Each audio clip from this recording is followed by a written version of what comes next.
காஞ்சிபுரம் அரசு அறிஞர் அண்ணா நினைவு புற்றுநோய் ஆராய்ச்சி மற்றும் மருத்துவமனையில் அடிப்படை வசதிகள் இல்லை என்று நோயாளிகள் குற்றம் சாட்டியுள்ளனர். காரப்பேட்டையில் அறிஞர் அண்ணா புற்றுநோய் மருத்துவமனை மற்றும் ஆராய்ச்சி நிலையம் உள்ளது.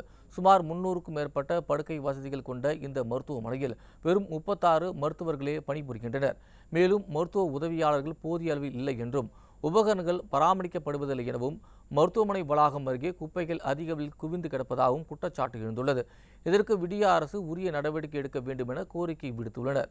பொம்மை முதலமைச்சரின் ஆட்சியில் அரசு மருத்துவமனைகள் நாளுக்கு நாள் மோசமான நிலைக்கு சென்று கொண்டிருப்பதாக ஆதங்கம் தெரிவிக்கின்றனர். டிஜிட்டல் பிபி மிஷின், அது இல்லை நெபுலைசரு, அப்புறம் வீல் சேர், இது மாதிரி அடிப்படை எதுவும் போதுமான வசதிகள் இல்லை. அது மட்டும் இது அப்புறம் பேஷண்ட்டை வந்து ஒரு வார்ட்லேருந்து இன்னொரு வார்டு ட்ரான்ஸ்ஃபர் பண்ணுறதுக்கோ, எக்ஸ்ரே கொண்டு போகிறதுக்கு, ஸ்கேன் கொண்டு போடுறதுக்கு அந்த அடிப்படை பணியாளர்கள் அவங்களும் இதில் போதுமான அளவுக்கு இல்லை.